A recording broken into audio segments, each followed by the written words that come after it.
Hello there and welcome back to my channel. This is Dark Precious Metals. As you can see, we have a bit of a different setup. Do you like it? No? Not really? Not so much? Let me know. We can sort of change things. We can do more lights here, there, you know. We can get off the lights if you like to. But happy Sunday, relaxing Sunday if you will. And yeah, I had no idea what to talk about. And then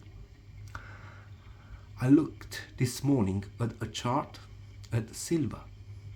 So I was thinking, it's all over the place. This guy, very, very naughty, isn't he? Just want to stay put. Just don't want to stay put. So volatile. And then it kind of popped into my head, right? Silver has always been, especially now, in a flexible market. So then, as per title of this video, are we in a flexible mind? And do we have a flexible exit? That's what the episode today is about. Silver in a flexible market. Then we need a flexible mind. And we need a flexible exit. In order to be prepared. You will ask, prepare for what? Well, prepare to preserve our wealth. Because when it comes to silver, I cannot look at silver as in, how would I put it? Making a fortune? Not really. But I believe it might be a good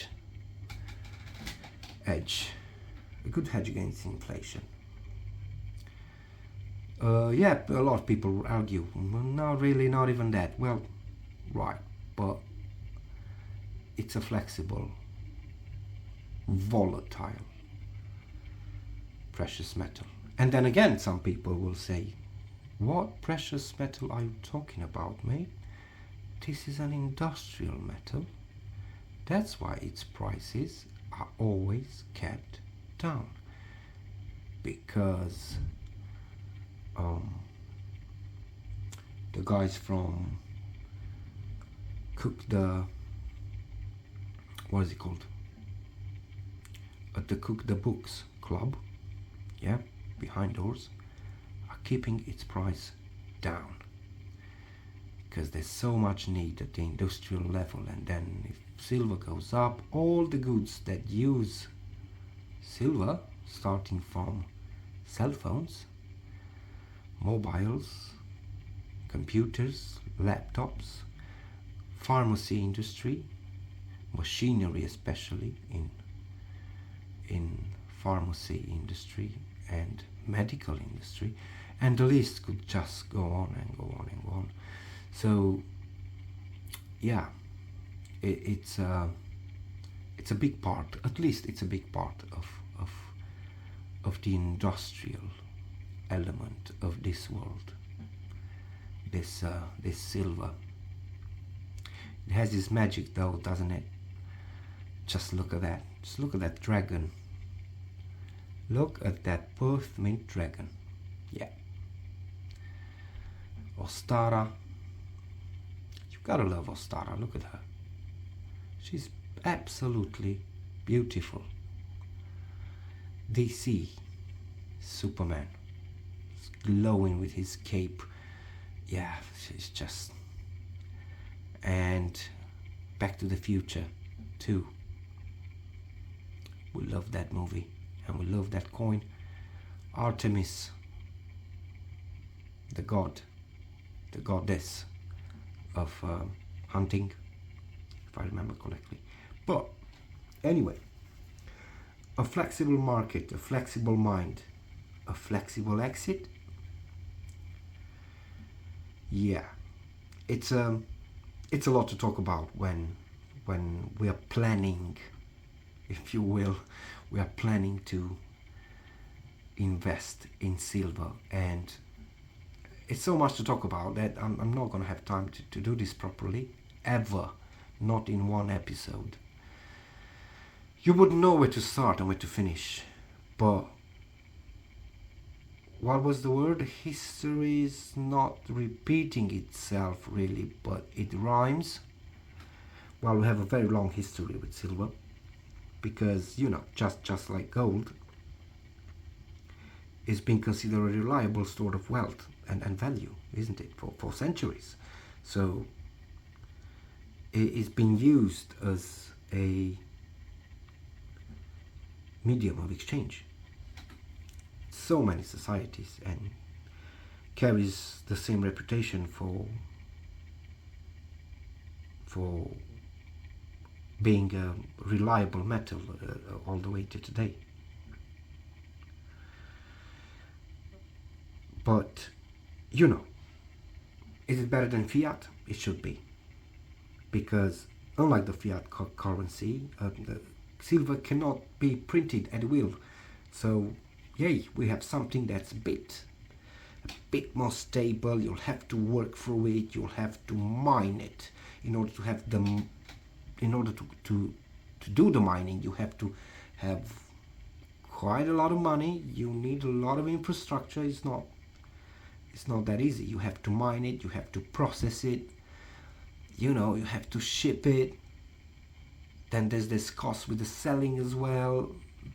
And then in today's money we're looking at, because it went up, it's in a flexible market, it's going up, it went up, it's very close to, I think, 20 pounds, 19 pounds something, I want to say,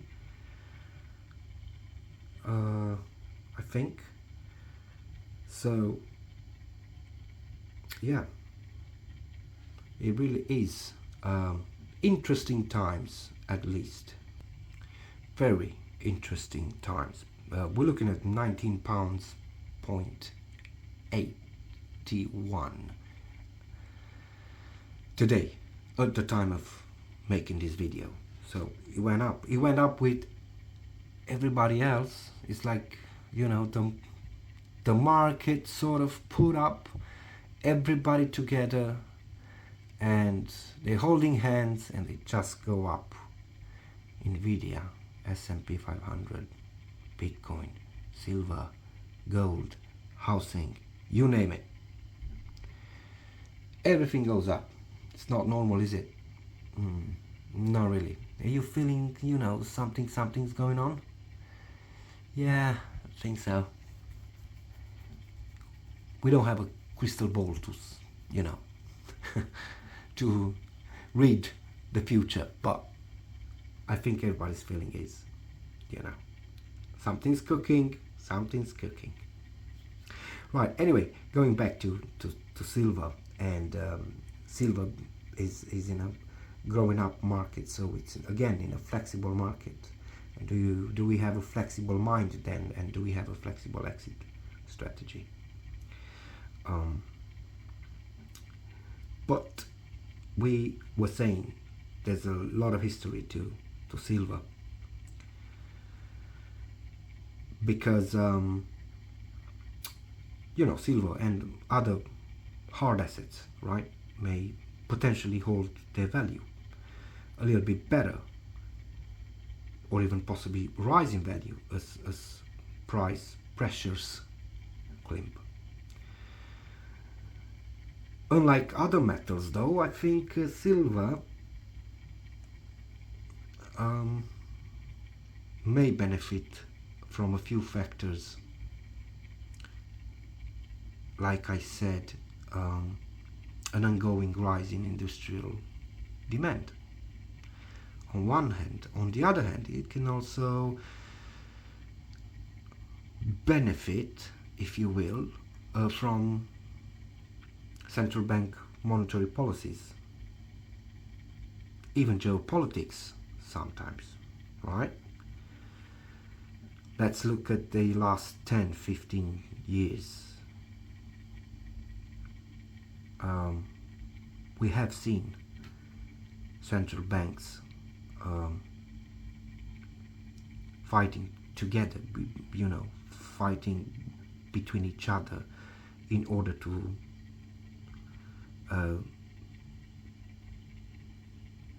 how would I put it? In order to a slowing economy, using ultra low rates and massive QEs.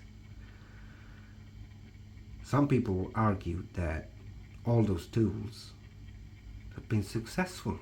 Yay, we've done a good job.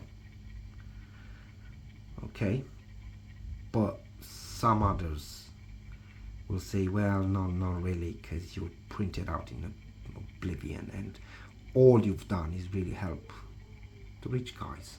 Really, you just helped other banks smaller than you to grow up and to,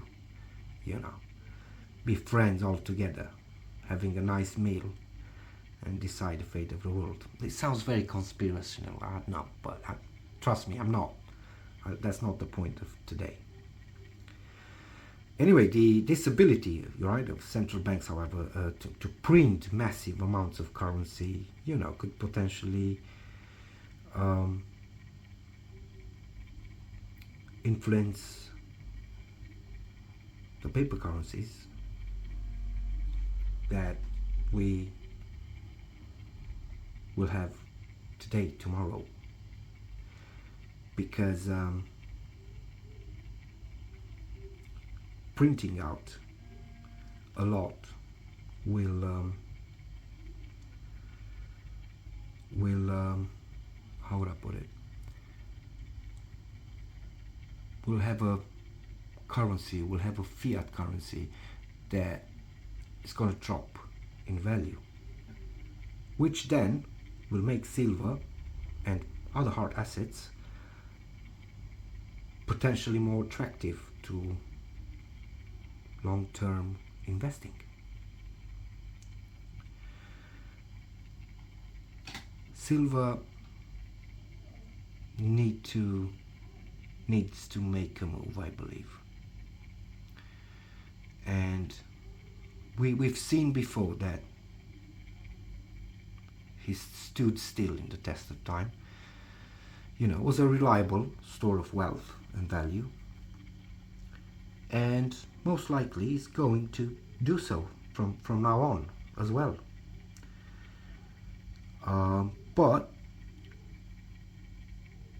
will it still have the potential to provide a meaningful hedge against so many economic and geopolitical issues? Possibly. Maybe.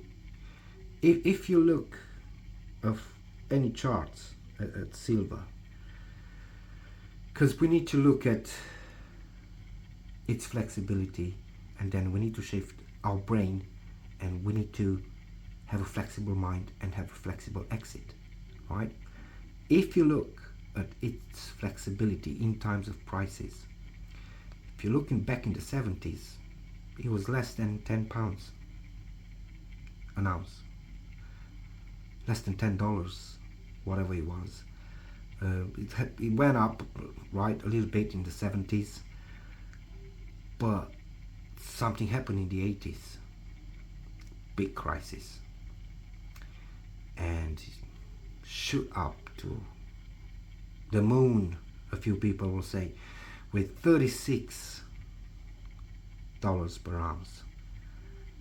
We have $10 per ounce in 1970, and 36 10 years later. It falls down, of course, it falls down from the 80s, came back, and in the late 80s we see silver again to less than $10 an ounce. but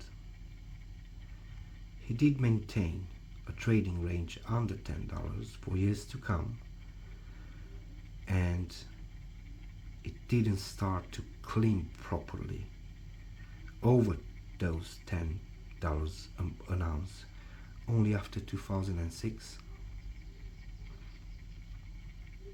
So yeah, we know it's the underdog.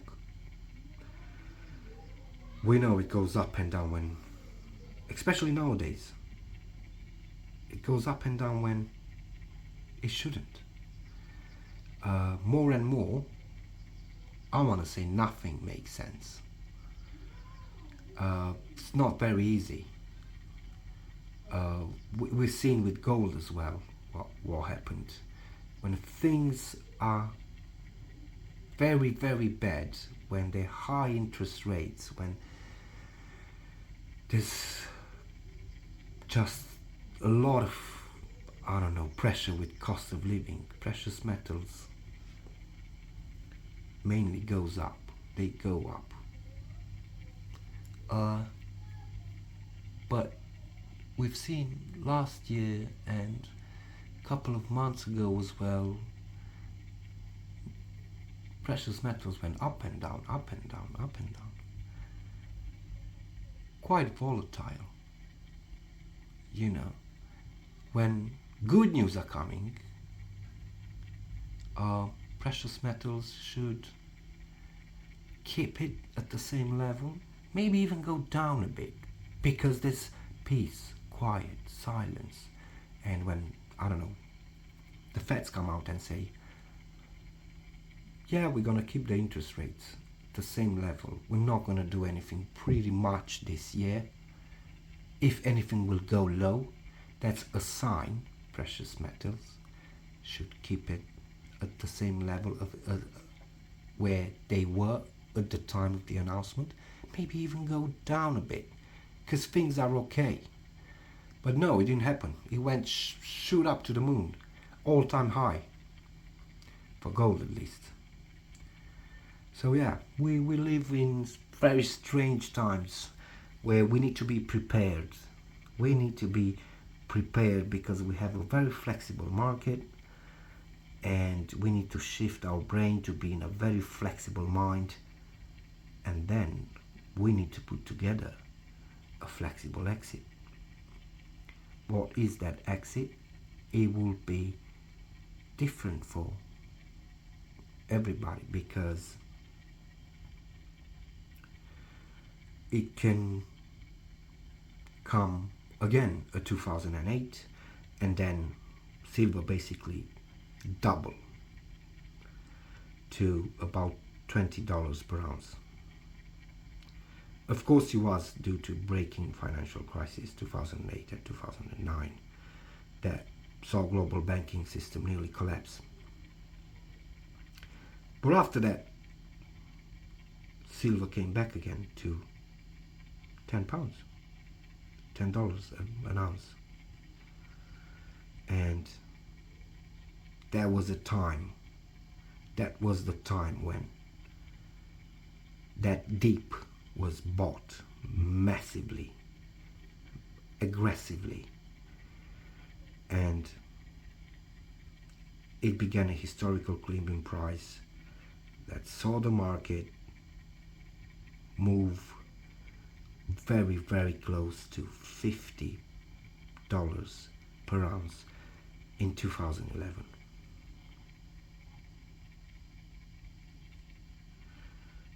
Which, I don't know when we're gonna see that again. So, the message for today should be quite clear. Look around you. Look at silver.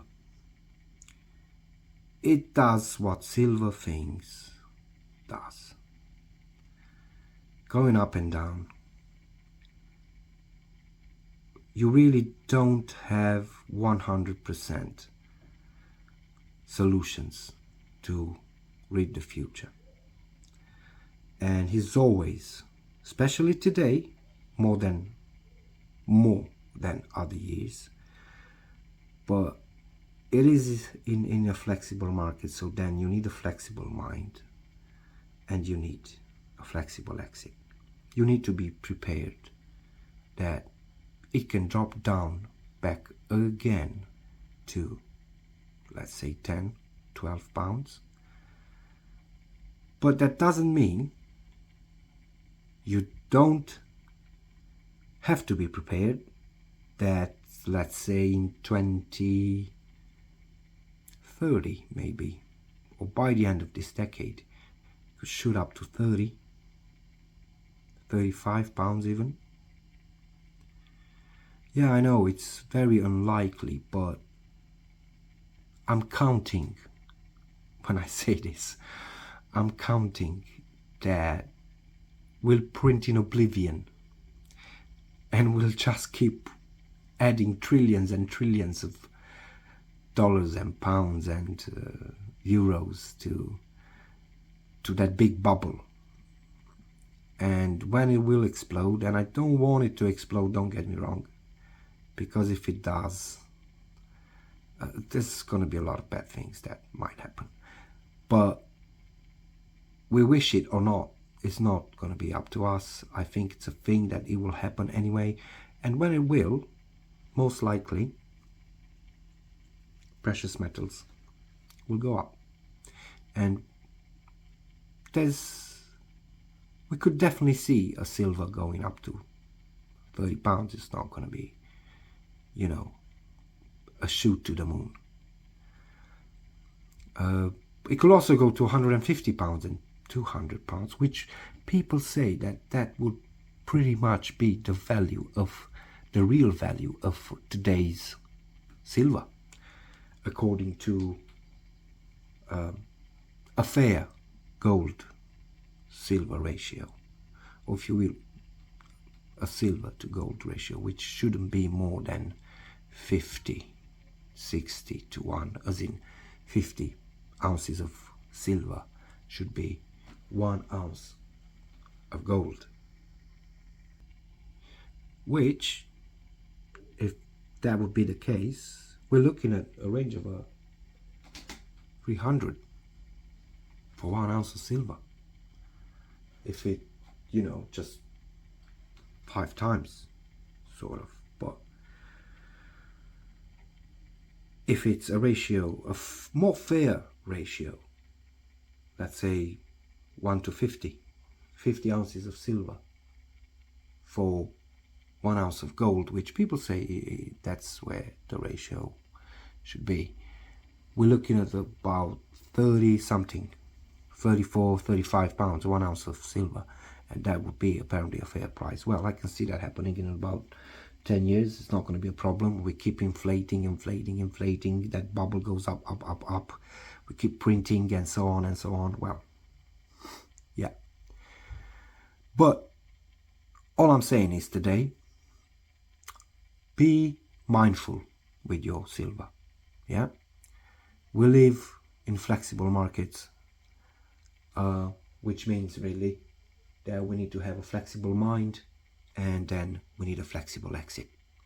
Just be prepared. Be prepared to go down. Be prepared for our beloved precious metal to go up as well. Just be prepared on the both sides. Yeah, sort of be part of the dark side, but hey ho, have a look at the light side sometimes as well, you know.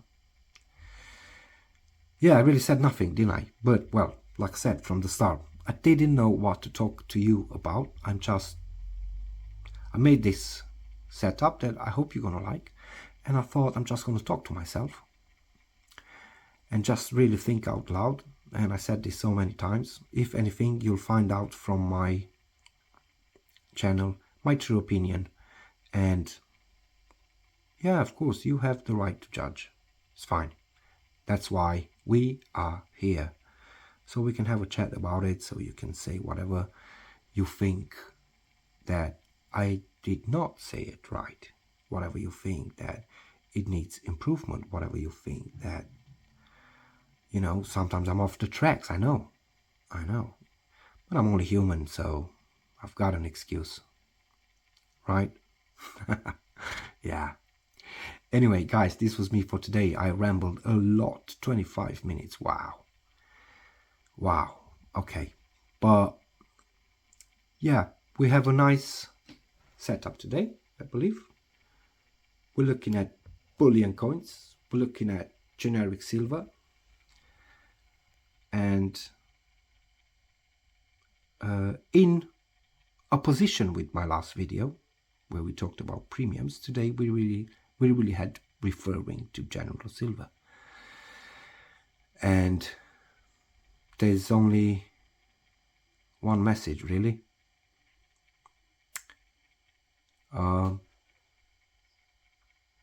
Flexible markets, flexible mind, flexible exit, which really says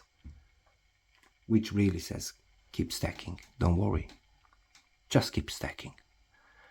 And that is my belief. Until next time, thank you very much for watching. Thank you very much for your likes and shares. I feel very humbled. I can't thank you enough. And I hope you enjoyed this episode. And just like always, do remember, the stack will be with you always.